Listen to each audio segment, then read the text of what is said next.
దేవుని ప్రియమైన బిడ్డలారా, ప్రభువైన యేసుక్రీస్తు వారి నామములో మీ అందరికీ నా హృదయపూర్వకమైన వందనాలు. ఈ సమయాన్ని దయచేసిన దేవాది దేవునికి కూడా ఎన్నో లెక్కలేనన్ని స్తుతులు మహిమ కలుగునుగాక. ప్రతిరోజు ఇదే సమయానికి ఇదే ఛానల్లో తప్పనిసరిగా దేవుని వాక్యాన్ని వీక్షిస్తున్న మిమ్మల్ని దేవుడు బహుగా దీవించునుగాక. అలాగే దేవుని బిడ్డలారా, ఈరోజు దేవుని యొక్క వాక్యాంశము వెలుగు సంబంధివా చీకటి సంబంధివా అనే అంశము మీద, వెలుగు సంబంధి చీకటి సంబంధి అనే అంశము మీద దేవుని వాక్యాన్ని మనం ధ్యానం చేయబోతున్నాం. దేవుని వాక్యాన్ని ధ్యానించే ముందుగా చిన్న ప్రార్థన చేసుకొని పరిశుద్ధాత్మ దేవుని సహాయాన్ని మనం కోరుకుందాం. ప్రేమగల తండ్రి, మహాగణుడా, మహోన్నతుడా, మాట్లాడే దైవమా, మాతో మాట్లాడండి ప్రభా. వినే చెవి, గ్రహించే హృదయం మాకు దయచే తండ్రి. నాయనా, మాతో మాట్లాడండి ప్రభా. ఇదిగో నాయన, టీవీ ద్వారా ఎంతమంది వాక్యాన్ని ఆలకిస్తున్నారో వారందరినీ దర్శించండి, మీ స్వాధీనపరచుకోండి ప్రభా. వెలుగు సంబంధుల వలె మీ వెలుగుతో, వెలుగు క్రియలతో నింపమని, దీవించి బలపరచుమని యేసుక్రీస్తు వారి నామములో ప్రార్థిస్తున్నాను తండ్రి, ఆమేన్. దేవుని బిడ్డలారా, ఆత్మనేత్రాలతో మనం చూసినప్పుడు ఒక వ్యక్తి వెలుగు సంబంధ లేక చీకటి సంబంధ అనేది మనం కనుగొనగలం. వెలుగు సంబంధులైతే వెలుగు క్రియలు, వెలుగు ఫలాలు ఉంటాయి. అలాగే చీకటి సంబంధులైతే చీకటి క్రియలు లేక చీకటి ఫలాలు ఉంటూ ఉంటాయి. కనుక వారి క్రియలను బట్టి వారిని మనం గుర్తించాలి. అలాగే మన మట్టుకు మనము కూడా వెలుగు సంబంధులుగా ఉన్నామా లేక చీకటి సంబంధిగా ఉన్నామా, వెలుగు క్రియలు మనలో ఉన్నాయా లేక చీకటి క్రియలు మనలో ఉన్నాయా అనేది మనం ఒకసారి పరిశీలన చేసుకోవడం చాలా మంచిది, అవసరం. ప్రియబిడ్డలారా, దేవుడు మనలను పిలిచిన పిలుపు, ఆయన ఉన్నతమైన ఉద్దేశం ఏంటంటే మనము వెలుగు సంబంధులుగా ఉండాలని దేవుడు మనల్ని పిలిచాడు. అపొస్తలుల కార్యాలు 26వ అధ్యాయం 18వ వచనంలో, వారు చీకటిలో నుండి వెలుగులోనికి, సాతాను అధికారము నుండి దేవుని వైపునకును తిరిగి నా యందలి విశ్వాసము చేత పాప క్షమాపణను, పరిశుద్ధపరచబడిన వారిలో స్వాస్థ్యమును పొందినట్లు వారి కన్నులు తెరుచుటకై నేను నిన్ను వారి యొద్దకు పంపెదనని చెప్పాను. సాతాను అధికారములో నుండి దేవుని వైపుకు తిరిగి పాప క్షమాపణ పొందుకొని పరిశుద్ధులు పొందుకుంటున్న ఆ స్వాస్థ్యములో మనము కూడా పాలిభాగస్తులు కావాలని, నిత్య జీవాన్ని మనం స్వతంత్రించుకోవాలని దేవాది దేవుడు మనల్ని పిలుస్తున్నాడు. దేని బిడ్డలారా, దేవుడు మనలను చేసినప్పుడు వెలుగు సంబంధులుగా చేశాడు. దేవుడు మనలను చేసినప్పుడే యథార్థవంతులుగా చేశాడు, వెలుగుతో నింపాడు, మహిమతో నింపాడు, ప్రభావంతో నింపాడు, అధికారంతో నింపాడు. తనతో గొప్ప స్నేహము, సహవాసాన్ని దేవుడు మనకిచ్చాడు. మనమందరము కూడా దేవుని స్వరూపంలో, దేవుని పోలికలో నిర్మించబడ్డాం. దేవుని స్వభావాన్ని కూడా ధరించుకొని నిర్మించబడ్డాం. కానీ ఎప్పుడైతే మానవుడు దేవుని మాట కంటే సాతాను చెప్పిన అబద్ధాన్ని నమ్మాడో, సాతానుతో కనెక్ట్ అయ్యాడు.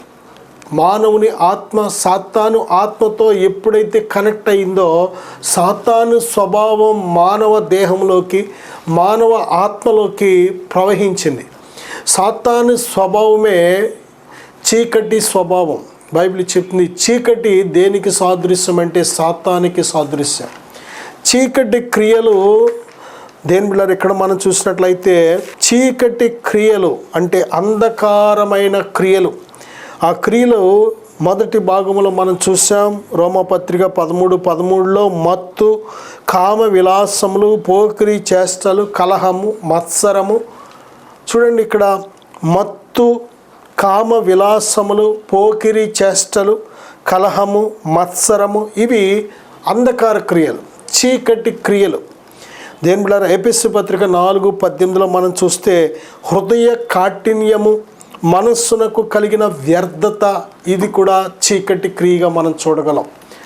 శత్రువైన సాతాను మాటలు ఎప్పుడైతే మానవుడు నమ్మాడో, సాతాను చెప్పినది అబద్ధం. అబద్ధంతో ఎప్పుడైతే కనెక్ట్ అయ్యాడో, అబద్ధానికి జనకుడు ఎవరంటే సాతానుతో కనెక్ట్ అవుతున్నాడు మనిషి. దేవుడు సత్యవంతుడు. యేసుక్రీస్తు ప్రభువారు చెప్తున్నారు కదా, నేనే సత్యం అని చెప్తున్నారు. నువ్వు సత్యంతో కనెక్ట్ అయితే దేవునితో కనెక్ట్ అవుతున్నావు. అబద్ధంతో కనెక్ట్ అయితే సాతానుతో కనెక్ట్ అవుతున్నావు. దేని బిడ్డలారా, దేవుడు మన ముందు సత్యాన్ని పెట్టాడు, వాక్యాన్ని పెట్టాడు. ఏది సత్యము ఏది అసత్యం అనేది, ఆ మంచి చెడు రెండు కూడా నిర్ణయించుకునే శక్తి సామర్థ్యతలు కలిగిన హృదయం మనకుంది. దేని బిడ్డలారా, అయితే మానవుడు ఎప్పుడైతే సత్యానికి లోబడక అబద్ధానికి లోబడతాడో, అంటే సాతానికి లోబడతాడో, అంటే చీకటికి ఎప్పుడైతే లోబడతాడో మానవుడు, దేని బిడ్డలారా, శత్రువు అయిన సాతాను స్వభావాన్ని సాతాను అతి సులువుగా మానవ హృదయంలోకి, మానవ ఆత్మలోకి వాడు పంపిస్తున్నాడు. అందుకే సాతాను యొక్క స్వభావాల్లో ఒక స్వభావం ఏంటంటే హృదయ కాఠిన్యం అని ఎఫెసీ పత్రిక 4:18, అలాగే వ్యర్థత, మనసుకు కలిగిన వ్యర్థత. ఈ వ్యర్థమైన ఆలోచనలు, వ్యర్థమైన జీవితం, వ్యర్థమైన ప్రవర్తన, నిష్ప్రయోజమైన నిష్ఫలమైన ఆ జీవితం అంతా కూడా మరి చీకటి జీవితంగా మనం చూడగలం ఇక్కడ. అలాగే దేని బిడ్డారా, మనతో పోరాడుచున్నది కూడా ఎవరంటే అంధకార క్రియలు, చీకటి శక్తులు, అంధకార శక్తులు, అధికారులు, ప్రధానులు, ఆకాశమండలం అందున దురాత్మల సమూహాలు, వీటితో మనం పోరాడుతున్నాం. ప్రియబిడ్డలారా, ఒకసారి ఆలోచన చేద్దాం. యోహాను రాసిన మొదటి పత్రిక 2:9-11 వరకు చూసినట్లయితే, మనము ఎవరినైతే మన సహోదరులను మనం ద్వేషిస్తూ ఉంటామో ఇది చీకటి క్రియ. ద్వేషం అనేది చీకటి క్రియ, సాతాను మన హృదయంలోకి పంపిస్తున్న క్రియ అన్నమాట. ద్వేషం, ఇంటిలో వారిని ద్వేషించడం, భర్తను ద్వేషించడం, భార్యను ద్వేషించడం, పిల్లలను ద్వేషించడం, తల్లిదండ్రుని ద్వేషించడం, అత్తగారిని కోడలు ద్వేషించడం, కోడలను అత్తగారు ద్వేషించడం, ఇరుగు పొరుగు వారిని ద్వేషించడం, ఇంకా ద్వేషమే, ఇంకా అందరినీ ద్వేషించడమే. ఈ ద్వేషం అనేది దేని బిడ్డారా, అది సాతాను క్రియ, చీకటి క్రియ. చీకటిలో నడుచువాడు ఎక్కడికి వెళుతున్నాడో తనకు తెలీదు. చూడండి, ఇక్కడ మనం చూసినట్లయితే మత్తయి సువార్త 6:23 నీ కన్ను చెడినదైతే నీ దేహమంతయు చీకటిమయమై ఉండును. ఒక వ్యక్తి కన్ను చెడిపోయినట్లయితే, అంటే కళ్ళతో చెడు చూపులు, మోహపు చూపులు, విషపు చూపులు, దేని బిడ్డలారా, మరి అపవిత్రమైన చూపులు చాలా రకాలు ఉన్నాయి. వార చూపులు, ప్రక్కకు చూసే చూపులు, వెనుకకు చూసే చూపులు, భూ సంబంధమైన వాటిని చూసే చూపులు, నేత్రాశలతో శరీరాశలతో నిండిపోయిన చూపులు, శరీర సంబంధమైన ఇచ్చలతో నిండిపోయిన చూపులు. ఈ చూపులు కలిగిన వ్యక్తి ఏమాత్రము కూడా దేవునిని సంతోషపరచలేడు, దేవుని చూడలేడు. బైబిల్ చెప్తుంది, దేవునిని చూడాలి అంటే హృదయ శుద్ధి కావాలి. హృదయ శుద్ధి గలవారు ధన్యులు, వారు దేవునిని చూచెదరని దేవుడు స్పష్టంగా చెప్తున్నాడు. కాబట్టి దేని బిడ్డలారా, మన కన్ను చెడిపోయినట్లయితే మన దేహం అంతా కూడా చీకటిమయమై ఉందని అర్థం. ఒక వ్యక్తి దేహము వెలుగుతో ఉందా చీకటితో ఉందా అనేది దేని మీద ఆధారపడింది అంటే కంటి మీద కూడా ఆధారపడి ఉంది. కన్ను బాగుంటే దేహమంతా వెలుగుమయమై ఉంటుంది. మనకి ఒక చక్కటి సామెత తెలుసు, పచ్చకామెర్లు ఉన్న వ్యక్తి కంట అంతా పచ్చగానే కనిపిస్తుందంట. చూడండి, చాలాసార్లు మనం కళ్ళజోళ్ళు, రంగురంగుల కళ్ళజోళ్ళు పెట్టుకుంటూ ఉంటాం. ఏ రంగు కళ్ళజోడు పెట్టుకుంటే ఆ రంగే కనబడుతుంది, అంతా కూడా ఒకే కలర్లో కనబడుతూ ఉంటుంది. కానీ కళ్ళజోడు తీసేస్తే మళ్ళీ నార్మల్గా ఒరిజినల్ పిక్చర్ కనబడుతూ ఉంటుంది. కానీ ఇక్కడ అలా కాదు, కళ్ళే చెడిపోతే ఇక వాడికి దేని బిళ్ళారా, ఇక ఎక్కడికి వెళ్ళినా సరే అన్ని విషయాల్లో కూడా తనకంతా కూడా రాంగ్ విజన్ కనబడుతూ ఉంటుంది. తనకి ఎటువంటి మంచి స్వభావం అనేది ఉండదు. ఇక కళ్ళు చెడిపోయినాయి అంటే ఆ వ్యక్తికి ఇక మామూలుగా ఉండదు, ఇక అన్ని పాపపు ఆలోచనలతో నిండిపోతూ ఉంటాడు. దేని బిళ్ళరా, కన్ను చెడిపోయినట్లయితే ఒక్కొక్కరికి ధనము సంపాదించాలనే కన్ను, ఒక్కొక్కరికి చెడు చూపులు, ఇక ఒక చెల్లి లేక ఒక అక్క లేక ఒక తల్లి లేక ఒక తమ్ముడు, ఒక అన్నయ్య, ఒక తండ్రి లాంటోడు అనే ఆలోచన ఉండదు. ఎందుకంటే చెడిపోయింది కన్ను చెడిపోయిన వాడికి, కన్ను చెడిపోయిన ఏ స్త్రీకైనా పురుషుడికైనా ఇక వాళ్ళకి ఏమాత్రం నీతి అనేది ఉండదు. మోహపు లోపల వ్యామోహం అన్నమాట, వ్యభిచార మోహాలు ఉంటాయి. దేని బిడ్డలారా, కాబట్టి ఈ యొక్క కన్ను చెడిపోయినట్లయితే దేహం అంతా కూడా చెడిపోయి ఉంటుంది. దేని బిడ్డలారా, ఒక వ్యక్తి కన్ను బాగుంటే, తేటగా ఉన్నట్లయితే తన దేహమంతా కూడా వెలుగుమయమై ఉంటుంది. వెలుగు క్రియలు కలిగిన వ్యక్తి లక్షణం ఏంటంటే తన కన్ను తేటగా ఉంటుంది, పరిశుద్ధంగా ఉంటుంది. ఏ ఒక్కరిని చెడు చూపు కానీ ఏమాత్రం చూడలేరు వాళ్ళు. చెడువి కనిపించినా కానీ, చెడుతనం దుష్కార్యాలు కనిపించినా కానీ వారు చూడలేరు, కళ్ళు మూసుకుంటారు, లేకపోతే వెళ్ళిపోతారు అక్కడి నుంచి దూరంగా. ఇది వెలుగుతో ఉన్న వ్యక్తి లక్షణాలు. చీకటితో ఉన్న వ్యక్తి చీకటిని ఇష్టపడుతూ ఉంటాడు. చీకటి కామ వికారమైన కార్యాలు చూడడానికి, చేయడానికి ఇటువంటి మనసు ఉందంటే ఆ వ్యక్తి లోపల ఆత్మ, ఆ దేహము, హృదయం పూర్తిగా చీకటితో నిండిపోయిందని అర్థం.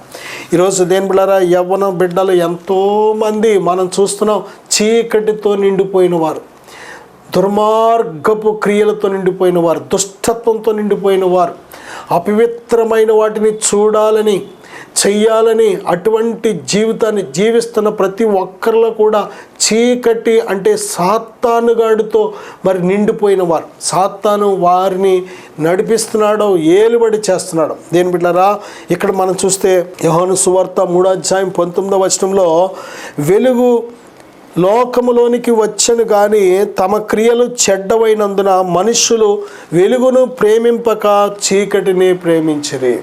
చూడండి, యేసుక్రీస్తు ప్రభువారు ఈ లోకమునకు వెలుగును అంటున్నారు. ఆయన ఆ వెలుగైన ప్రభుని యేసుక్రీస్తు వారు ఈ లోకంలో ప్రతి వ్యక్తి మీద తన ప్రేమ కిరణాలను, కనికరమనే కిరణాలను, కృప అనే కిరణాలను, తన యొక్క మరి వాత్సల్యత అనే కిరణాలను, సువార్త అనే కిరణాలను ఆయన ప్రసరింప చేస్తున్నాడు. ఆయన సిగ్నల్ పంపిస్తున్నారు. ప్రతి వ్యక్తి హృదయానికి ప్రభుని యేసుక్రీస్తు వారిని గూర్చిన సువార్త అనే కిరణాలు మరి వెళుతూనే ఉన్నాయి. కానీ ఆ వ్యక్తి ఈ సువార్త అనే వెలుగు కిరణాలను రిసీవ్ చేసుకోలేకపోతున్నాడు. అంతేకాదు, ఎదురు అసహించుకుంటున్నాడు, తిరస్కరిస్తున్నాడు. కారణం ఏంటంటే బైబిల్ చెప్తుంది, తమ క్రియలు చెడ్డవైనందున మనుషులు ఎందుకు వెలుగును ప్రేమించలేకపోతున్నారంటే, దేని ద్వారా చీకటి జీవితం జీవించేవాడు వెలుగును చూడడానికి ఇష్టపడ్డాం. చీకటి జీవితం, చీకటి క్రియలు చేసేవాడు వెలుగైన ప్రభువైన యేసుక్రీస్తు వారి యొద్దకు వస్తే ఆ వెలుగులో తన పాపపు క్రియలన్నీ కూడా స్పష్టంగా కనబడి తన జీవితం అందరికీ బహిర్గతమైపోతూ ఉంటుంది. అందుకే వాక్యం చాలామంది ఒకవేళ పొరపాటున దేవుని యొద్దకు వచ్చాడు అంటే అక్కడ కానీ తన పాపాన్ని గురించి దేవుడు గద్దించినా, హెచ్చరించినా, దేవుడు బుద్ధి చెప్పినా వాడు ఇష్టపడడం, ఎదురు దేవుని మీద తిరుగుబాటు చేస్తూ ఉంటాడు, సేవకుల మీద, సంఘం మీద తిరుగుబాటు చేస్తూ ఉంటాడు. ఎవడో వీడంటే చెడిపోయిన మనస్సు కలిగిన వారు, చెడిపోయిన ఆత్మ కలిగిన వారు, చెడిపోయిన దేహము కలిగిన వారు. దేని ద్వారా మనుషులు ఎందుకు వెలుగును ప్రేమించలేకపోతున్నారు అంటే మరి వారి క్రియలు చెడ్డవు కనుక. నలుగురిలోకి వస్తే వాడిని తిట్టినట్టు అనిపిస్తూ ఉంటుంది, అవమానపరిచినట్టు అనిపిస్తూ ఉంటుంది, అంత పెద్ద వ్యక్తిని అలాగ మాట్లాడేస్తున్నారేంటి అనిపిస్తూ ఉంటుంది. దేని బిడ్డలారా, కారణం ఏంటంటే తను ఏమాత్రం కూడా వెలుగుని ఇష్టపడడు కనుక ఇక మళ్ళీ రెండోసారి కనిపించడు, రెండోసారి కనబడదు. దేవుని మాటలు వెలుగుతో ఉన్న మాటలు, దేవుని మాటలు బైబిల్ చెప్తుంది, నా మాట అగ్ని వంటిది కాదా, అగ్నిలాగా కాల్చివేసే మాటలు. అందుకే వారు ఏమాత్రము కూడా చెడిపోయిన వారు, చెడు కార్యాలు చేసేవాళ్ళు, చీకటితో నిండిన వారు వెలుగనే అగ్ని లాంటి మాటలకు ఏమాత్రము కూడా ఇష్టపడరు, రాలేరు. వారి హృదయాన్ని ఏమాత్రం ప్రభువుకి ఇవ్వలేరు. దేని బిడ్డలారా, ఇదిగో చీకటి క్రియ మరి యొక్క అపొస్తలుల కార్యాలు 26:18 వారు చీకటిలో నుండి వెలుగులోనికి, సాతాను అధికారములో నుండి దేవుని వైపునకు తిరిగి పాప క్షమాపణ, పరిశుద్ధపరచబడిన వారిలో స్వాస్థ్యం పొందుకోవడానికి దేవుడు పిలుస్తున్నాడు. ఆయన సేవకులను పంపించి ఆయన ప్రేమను మనకు వినిపింపచేసి పిలుస్తున్నాడు. ఇక్కడ మనం చూసినట్లయితే చీకటిలో నుండి వెలుగులోకి, సాతాను అధికారములో నుండి దేవుని వైపునకు అనే మాటలు మనం చూస్తున్నాం. చీకటి దేనికి సాదృశ్యం ఉందంటే సాతాను అధికారం, సాతాను ఏలుబడి, సాతాను బంధకం. ఒక వ్యక్తి దేవుని వైపు తిరిగి లేడు అంటే ఆ వ్యక్తి సాతాను బంధకంలో ఉన్నాడు అని అర్థం, సాతాను ఏలుబడి కింద ఉన్నాడు అని అర్థం. అందుకే పాపిష్టి క్రియలు ఈజీగా ఏలుబడి చేస్తూ ఉంటాయి. తను మానేద్దామన్నా కానీ, బాగుపడదామన్నా కానీ ఏమాత్రం సాతాను ఏలుబడిలో ఉన్నాడు కనుక విడిచిపెట్టాడు, సాతాను విడిచిపెట్టాడు. వాడు బాగుపడదామన్నా, ఆ వ్యక్తి స్త్రీ అయినా పురుషులైనా బాగుపడదామన్నా, పాపపు క్రియలు మానేద్దామన్నా వారు మానలేకపోవడానికి కారణం ఏంటంటే వారు సాతాను అధికారం కింద ఉన్నారు కనుక, సాతాను ఏలుబడి కింద ఉన్నారు కనుక సాతాను వారిని చెడు పనులు మాననివ్వడం.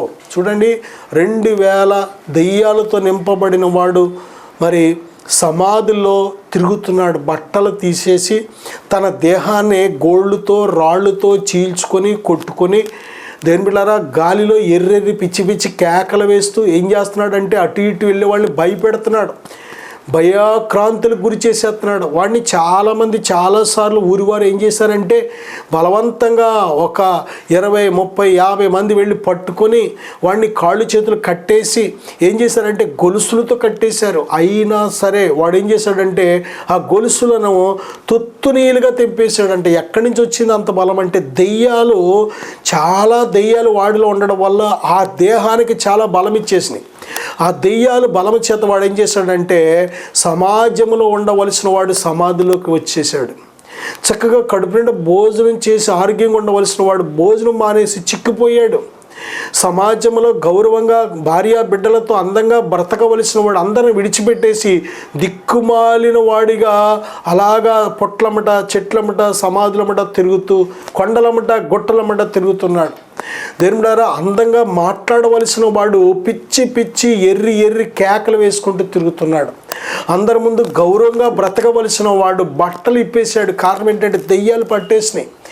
వాడికి ఎంత బాగుపడదాం అనుకున్న దెయ్యాలు ఏమాత్రము కూడా వాడిని సమాజంలో గౌరవంగా బ్రతుకుదామని ఆలోచన రానివ్వట్లేదు. బట్టలు కట్టుకుందాం, స్నానం చేద్దాం, భోజనం చేద్దాం, లేకపోతే చక్కగా కుటుంబంతో కలిసి ఉందాం, కష్టపడదాం, పని చేసుకుందాం, కుటుంబాన్ని పోషిద్దాం, మన భవిష్యత్తును అందంగా దిద్దుకుందాం అనే ఆలోచన రానివ్వట్లేదు సాతాను. కారణం ఏంటంటే దెయ్యాలు పట్టినవాడు, దెయ్యాల యొక్క అధికారము చేత, దెయ్యాల యొక్క ఆ యొక్క బంధకాల్లో ఉన్నవాడి లక్షణాలు అన్నమాట అవి. ప్రభువైన యేసుక్రీస్తు వారు ఎప్పుడైతే వాడిని చూసి వాడిని విడిచి పో దెయ్యమా సాతానని ఎప్పుడైతే గద్దించారో వాడు అప్పుడు బేరాలాడడం ప్రారంభించాడు. ఇంకా మాకు సమయం రాకమునిపే మమ్మల్ని బాధించడానికి ఇక్కడికి వచ్చావా దేవుని కుమారుడా అని కేకలు వేస్తున్నారు. ఆ దెయ్యాలు వాళ్ళలో నుంచి కేకలు వేస్తున్నాయి. దేని బిడ్డలారా, ప్రభు ఎప్పుడైతే మరీ గద్దించారో అవి ఏమంటున్నాయంటే అక్కడ పెద్ద పందుల మంద మేస్తుంటే నీవు మమ్మల్ని వెళ్ళగొట్టిన యెడల ఆ పందులోకి వెళ్ళడానికి మాకు సెలవి అని ప్రభుని వేడుకుంటున్నాయి దెయ్యాలు. పండనగానే ఆ దెయ్యాలు వెళ్ళిపోయి పందుల్లో దూరి ఆ పందులు ఏం చేసినాయి అంటే సముద్రముల వైపు పరిగెత్తుకొని తీసుకెళ్ళిపోయి సముద్రంలో పడి ఊపిరి ఆడకుండా మరి అవి సముద్రం నీటిలో మునిగి చచ్చిపోయేలాగా చేసేసినాయి. చూసారా, సాతాను ఎందుకు వస్తాడంటే దొంగతనము, హత్య, నాశనం చేయడానికి వస్తాడు. వాడు మనిషిని చంపాలనుకున్నాడు. వాడు ఎప్పుడైతే ప్రభువారు పొమ్మన్నారో ఆ మనిషిని చంపడానికి వీల్లేదు, ఆ మనిషిలో ఉండడానికి వీల్లేదు, బయటికి పో అన్నారో అవి బయటికి వెళ్ళి చివరికి వాటి పగ తీర్చుకోవడానికే పందులను కోరుకున్నాయి. ఆ పందుల్లోంచి వెళ్ళి ఆ సముద్రంలో పడి మరి చంపేసిన దేని బిడ్డలారా ఆ పందులను. కారణం ఏంటంటే సాతాను యొక్క గురి ఏంటంటే మరి దొంగతనము, హత్య, నాశనం చేయడానికి వస్తాడు. దేనికి రాడెక్కడు, దానికోసమే వస్తాడు. అందుకే సాతానికి మనం చోటు ఇవ్వకూడదు. బైబిల్ చెప్తుంది అపవాదికి చోటు ఇవ్వకూడదు, అపవాదికి చోటు ఇవ్వకూడదు. ఇచ్చావంటే వాడు మొత్తం నిన్ను ఆక్యుపై చేసేసుకుంటాడు. నీ నడక, నీ ప్రవర్తన, నీ చూపులు, నీ నడక, నీవు చేసే పనులు అన్నీ కూడా మొత్తం ధ్వంసం చేసేస్తాడు వాడు. చాలా జాగ్రత్త. బైబిల్ చెప్తుంది, దేవునికి లోబడి ఉండండి, అపవాదిని ఎదిరించండి, అప్పుడు వాడు మీ యొద్ద నుండి పారిపోతాడని దేవుడు స్పష్టంగా చెప్తున్నాడు. ఎందుకు దేవునికి చోటు ఇవ్వట్లేదు మనం? ఎందుకు సాతానికి చోటిస్తున్నాం? దేని బిడ్డారా, మన మనస్సు దేవుణ్ణి ప్రేమించాలి. బైబిల్ చెప్తుంది, నీ పూర్ణ హృదయంతో, నీ పూర్ణ ఆత్మతో, నీ పూర్ణ శక్తితో నీ దేవుణ్ణి ప్రేమించాలని బైబిల్ చెప్తుంది. మొదటి ఆజ్ఞ మనం గైకొనకే, మన పూర్ణ హృదయంతో దేవుణ్ణి ప్రేమించకే. దేవునిని ప్రేమించకుండా సాతాను ఆకర్షణ ప్రేమిస్తూ ఉంటాం. సాతానుగాడు అన్నీ కూడా వాడు అబద్ధాన్ని చెప్పి మనల్ని మోసం చేస్తూ ఉంటాడు. ఇలా చేయొచ్చు, పర్లేదు, వ్యభిచారం చేయొచ్చు, లవ్ చేయొచ్చు, దొంగతనం చేయొచ్చు, అబద్ధం ఆడచ్చు, లేకపోతే చంపచ్చు, చచ్చిపోవచ్చు, ఇవన్నీ కూడా అబద్ధమే. దేని బిడ్డారా, త్రాగచ్చు, దొంగతనం చెయ్యొచ్చు, మోసం చెయ్యొచ్చు అని సాతానుగాడు మనస్సాక్షిని కఠినపరిచేసి ఏం చేస్తాడంటే వాడి స్వభావం అంతటినీ మన లోపలికి పంపించేస్తూ ఉంటాడు. చాలా జాగ్రత్త.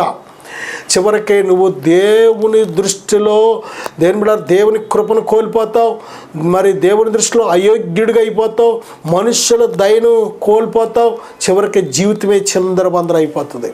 అందుకే దేవుడు సాతాను అధికారంలో నుంచి బయటికి రావాలి. ఒక వ్యక్తి ఎంత బాగుపడదామన్నా, ఏ పాపమైనా విడిచిపెట్టేద్దామని ఎన్నిసార్లు అనుకున్నా, పశ్చాత్తాపడినా మళ్ళీ మళ్ళీ మళ్ళీ అదే పాపాన్ని చేస్తున్నాడంటే శత్రువు వాడి మీద పెత్తనం చేస్తున్నాడని అర్థం. శత్రువు వాడిని ప్రభావితం చేస్తున్నాడని అర్థం. శత్రువు వాడిని ప్రేరేపిస్తున్నాడని అర్థం. నా సహోదరుడా, సహోదరి, ఈరోజు మనం ఒకసారి ఆలోచన చేయండి. త్రాగుడికి గురై ఎన్ని కుటుంబాలు పతనమైపోతున్నాయి, ఎన్ని కాపురాలు ముక్కలైపోతున్నాయి, ఎంతమంది బిడ్డల జీవితాలు నాశనం అయిపోతున్నాయి. వ్యభిచారానికి లోనై ఎన్ని కాపురాలు ముక్కలైపోతున్నాయి, ఎంతమంది జంటల మధ్య, భార్య భర్త మధ్య గొడవలు జరుగుతున్నాయి. దేని బిళ్ళారా, ఎంతమంది ఈ అక్రమ సంబంధాలకు లోనై వారి పండంటి జీవితాలను, కాపురాలను నాశనం చేసుకుంటున్నారు, వారి ఆరోగ్యాలు పాడు చేసుకుంటున్నారు. దేని బిళ్ళారా, ఎన్ని నిందలు మచ్చలు తెచ్చుకుంటున్నారు. అయ్యో, చూసారా, సాతాను వారి కన్నులకి ఏం చేశాడంటే గుడ్డితనం కలుగు చేసేసాడు.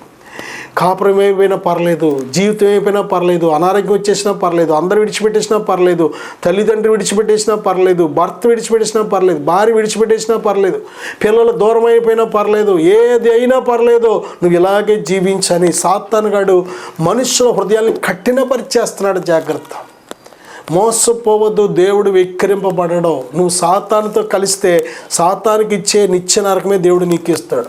దేని బిళ్ళరా, దేవునికి లోబడే సమయం ఈ భూమి మీద దేవుడు నీకు ఎన్ని సంవత్సరాలు, ఎన్ని నెలలు, ఎన్ని రోజులు, ఎన్ని గంటలు, ఎన్ని రాత్రులు, ఎన్ని పగలు నీకు ఇచ్చినా సరే, ఒక్కసారైనా జీవితం కోసం, భవిష్యత్తు కోసం, నిన్ను రక్షించే దేవుని కోసం ఒక్కసారైనా ఆలోచన చేసావా? దేని బిళ్ళారా, దేవుడు నీ వైపు చేతులు చాపి ఎదురు చూస్తున్నాడు, నిన్ను విడిపిద్దామని, నిన్ను రక్షిద్దామని, నిన్ను లేవనెత్తుదామని. నాకు చాలామంది యేసయ్య కోసం చెప్తుంటే ఇది మత ప్రచారం అని తిట్టేవాడిని. వీళ్ళు ఇలాగే చెప్తారు, ఇది పచ్చి అబద్ధం అని దేవుని పిల్లలను దూషించేవాడిని. దేని బిళ్ళారా, ప్రభువైన యేసుక్రీస్తు వారు నీ మీద తన కనికరం చూపించాలని దేవుడు ఆశపడుతున్నాడు. దేవునికి మనం ఎప్పుడైతే మన హృదయాన్ని సమర్పిస్తామో, దేవునికి లోబడతామో, ఎటువంటి సాతాను కూడా నీ మీద పని చేయలేడు, నీ మీద ఏలుబడి చేయలేడు. వాడి యొక్క దుర్మార్గపు కార్యాలకు సాతాను నిన్ను తీసుకువెళ్ళలేడు. దేవుని యొక్క కనికరం నీ మీద ఉందనే విషయాన్ని మర్చిపోవద్దు. దేవుడు నిన్ను శాశ్వతమైన ప్రేమతో ప్రేమిస్తున్నాడు, నిన్ను విడిపించాలని దేవుడు ఆశపడుతున్నాడు. నువ్వు ఎటువంటి బంధకంలో ఉన్నా సరే, ఎటువంటి చీకటిలో ఉన్నా సరే, ప్రభువైన యేసుక్రీస్తు అనే వెలుగు నీ మీద ప్రకాశింపచేసి, దేని బిడ్డ, ఇదిగో నిన్ను విడిపించాలని, తన జీవములోకి నేను నడిపించాలని, తన వెలుగులోకి నేను నడిపించాలని, తనిచ్చే ప్రభువారిచ్చే పాప క్షమాపణ నీకు దయచేయాలని, తన పరిశుద్ధాత్మలో నిన్ను పాలి భాగస్తురాలు చేయాలని దేవుడు ఆశపడుతున్నాడు. దేని బిడ్డరా, ఇదిగో చూడండి, శరీర క్రియలు అనేక విధాలుగా ఉన్నాయి. శరీర క్రియలు కానీ మనం చూసినట్లయితే ఎఫెసీ పత్రిక 5వ అధ్యాయంలో కానీ మద్యము, జారత్వము, అపవిత్రత, లోభత్వము, బూతులు, పోకిరీ చేష్టలు, పోకిరీ మాటలు, వ్యభిచారం, ఈ వ్యర్థమైన ఇవన్నీ కూడా శరీర సంబంధమైన క్రియలు. అలాగే ఇవన్నీ కూడా చీకటి క్రియలు. మనం శరీరానికి రుణస్థులం కాదు. క్రీస్తు యేసు సంబంధులు శరీరమును దాని ఇచ్చలతోనూ సిలువ వేసి ఉన్నారని బైబిల్ చెప్తుంది. శరీర క్రియలను సిలువేయాలి. లోకానికి మనం సిలువేయబడాలి, పాపానికి సిలువేయబడాలి. శరీరాన్ని సిలువేసుకొని ప్రభు అయిన యేసుక్రీస్తు వారు ఇచ్చిన సిలువను ఎత్తుకొని ప్రభువుని వెంబడిస్తూ మనం బ్రతకాలి. దేని బిడ్డలారా, సత్క్రియలు వెలుగనే సత్క్రియలు మనం కలిగి ఉండేవారిగా ఉండాలి దేవుడు ఆశపడుతున్నాడు. బైబిల్లో మనం చూస్తే మత్తయి సువార్త 5వ అధ్యాయం 16వ వచనంలో, మనుష్యులు మీ సత్క్రియలను చూచి పరలోకమందున మీ తండ్రిని మహిమపరిచినట్లు వారి ఎదుట మీ వెలుగు ప్రకాశింపనీయుడి. వెలుగు క్రియలు అంటే అర్థం సత్క్రియలు, మంచి క్రియలు. ఒక వ్యక్తిలో పరిశుద్ధాత్ముడు ఉంటే ఆ వ్యక్తి జీవితం మంచి క్రియలతో, సత్క్రియలతో నింపబడి ఉంటుంది. ఇటువంటి చెడు క్రియలు ఉండవు. దేని బిడ్డలారా, అలాగే యోహాను సువార్త 3వ అధ్యాయం 21వ వచనం కానీ, యోహాను రాసిన మొదటి పత్రిక 2వ అధ్యాయం 8వ వచనం కానీ మనం చూసినట్లయితే, సత్యవర్తనుడైతే తన క్రియలు దేవుని మూలముగా చేయబడి ఉన్నవని ప్రత్యక్షపరచబడినట్లు వెలుగు నొద్దకు వచ్చును. సత్యం అనేది వెలుగు క్రియ, అబద్ధం అనేది పూర్తిగా చీకటి. అబద్ధం ఒక వ్యక్తిలోంచి వస్తుందంటే, అబద్ధం మాట్లాడుతున్నాడంటే, అబద్ధం జరిగిస్తున్నాడంటే, అబద్ధాన్ని ప్రేమిస్తున్నాడంటే ఆ వ్యక్తిని చీకటి వెంటాడుతుంది. సాతాను వెంటాడుతున్నాడో ఆ వ్యక్తి హృదయంలో సాతానుగాడి క్రియలు జరిగిస్తున్నాడు అని అర్థం. వెలుగు అంటే సత్యము. వెలుగు అంటే పరిశుద్ధాత్మ నీలో ఉన్నప్పుడు నీ ఆత్మ వెలిగించబడుతుంది. దేవుని ఆత్మ చేత వెలిగించబడాలి. మనం దేవుని ఆత్మతో నింపబడాలి. దేవుని ఆత్మ ఫలాలైన ప్రేమ, మంచితనము, సంతోషము, సమాధానము, దీర్ఘశాంతము, దయాళుత్వము, విశ్వాసము, సాత్వికము, ఆశా నిగ్రహం అనే పరిశుద్ధాత్మ ఫలములతో నింపబడి జీవించడమే వెలుగు జీవితం, వెలుగు క్రియలు. దేవుని సత్యాన్ని మనం కలిగినప్పుడు దేని బిడ్డలారా, మరి సత్యమునకు విరోధంగా ఏ పాపము చేయకుండా ఉన్నప్పుడు దేని బిడ్డలారా మనము వెలుగుతో నింపబడి జీవించగలం. ప్రభు చెప్తున్నారు కదా, యోహాను సువార్త 12వ అధ్యాయం 46వ వచనంలో కానీ 8:12లో కానీ చూసినట్లయితే, నేను లోకమునకు వెలుగును, నన్ను వెంబడించువాడు చీకటిలో నడువక జీవపు వెలుగు కలిగి ఉండునని వారితో చెప్పాను. ప్రభువైన యేసుక్రీస్తు వారు వెలుగై ఉన్నారు. ఆయన ఈ లోకానికి ఆయన వెంబడిస్తున్నప్పుడు, ఆయనను యందు విశ్వాసం ఉంచినప్పుడు మనము జీవపు వెలుగు కలిగి ఉన్నాం. దేని బిడ్డలారా, మనము వెలుగు సంబంధులగినట్లు వెలుగైన ప్రభువైన యేసుక్రీస్తు వారి నందు విశ్వాసం ఉంచాలి. ఆయన సువార్త మనకు వినబడుతున్నప్పుడు, ఆయన తన చేతులు చాపి మన వైపు చూస్తున్నప్పుడు, ఆయన యందు ఎప్పుడైతే విశ్వాసం ఉంచుతామో దేవుడు మనలను వెలుగు సంబంధులుగా, మనలను తన పరిశుద్ధాత్మతో ముద్రిస్తున్నాడు. ఆయన కొరింథీయులకు రాసిన 2వ పత్రిక 4వ అధ్యాయం 5వ వచనంలో, అంధకారములో నుండి వెలుగు ప్రకాశించునుగాక అని పలికిన దేవుడే తన మహిమను గూర్చిన జ్ఞానము యేసుక్రీస్తునందు వెల్లడిపరచుటకు మా హృదయములలో ప్రకాశించను. వెలుగు అంటే ప్రభువైన యేసుక్రీస్తు వారిని గూర్చిన జ్ఞానము. దేవుడు తన మహిమను గూర్చి మన హృదయాల్లో ఆయన ప్రకాశింపచేయాలని ఆశపడుతున్నాడు. దేవుడు తన మహిమను గూర్చిన జ్ఞానము ఎవరు అంటే యేసుక్రీస్తు ప్రభు. దేవుని స్వరూపి అయ్యున్న ప్రభువైన యేసుక్రీస్తు వారిని మనం తెలుసుకోవడం, ఆయన యందు విశ్వాసం ఉంచడం, ఆయనను వెంబడించడం, ఇది వెలుగు క్రియ అని బైబిల్ చెప్తుంది. దేని బిడ్డలారా, అలాగే కొరింథీయులకు రాసిన 2వ పత్రిక 6వ అధ్యాయం 14వ వచనంలో, మీరు అవిశ్వాసులతో జోడుగా ఉండకుడి, నీతికి దుర్నీతితో ఏమి సాంగత్యము, వెలుగునకు చీకటితో ఏమి పొత్తు అనే మాటలు మనం చూస్తున్నాం. చూడండి, విశ్వాసం అనేది వెలుగు క్రియ అని మనం ఇక్కడ గ్రహించగలం. అవిశ్వాసం అనేది చీకటి క్రియ. అవిశ్వాసులైన వారి మనోనేత్రములకు చీకటి గుడ్డితనాన్ని కలుగు చేస్తుంది. కాబట్టి తాను ఎక్కడికి పోతున్నాడో తెలీదు. చీకటిలో నడిచేవాడు ఎక్కడికి వెళుతున్నాడో తెలీదు. అలాగే పాపము చేసేవాడు, లేక అవిశ్వాసంతో బ్రతికేవాడు ఎక్కడికి వెళుతున్నాడో తెలియదు ఈ లోకం విడిచిపెడితే. నేను మీకోసం చిన్న ప్రార్థన చాలా ఆశపడుతున్నాను. విశ్వాసంతో ఏకీవిద్దాం. పరిశుద్ధుడా, ఘనమైన తండ్రి, ఈ వాక్యాన్ని విని ఈ ప్రార్థనలు ఏకీవిస్తున్న ప్రతి బిడ్డని ఇప్పుడే దర్శించండి నాయన. దర్శించండి ప్రభువా. ప్రతి చీకటి నుంచి విడుదల దయచేయండి. మీలో ఉండే గొప్ప వెలుగు ఫలములైన ఇదిగో సంతోషముతో, సమాధానముతో, మీ ప్రేమతో నింపు నాయన. మీ యొక్క శక్తితో నింపండి. ప్రతి చోట మీ సాక్షులుగా నీ బిడ్డలు నిలబెట్టి వాడుకోండి. చీకటి అయిన అపవాదికి ఎంత మాత్రము చోటు ఇవ్వకుండా నాయన మీ సన్నిధిలో నమ్మకస్తులుగా జీవించే కృప దయచేయమని యేసుక్రీస్తు వారి నామములో ప్రార్థిస్తున్నాను తండ్రి. ఆమేన్. God bless.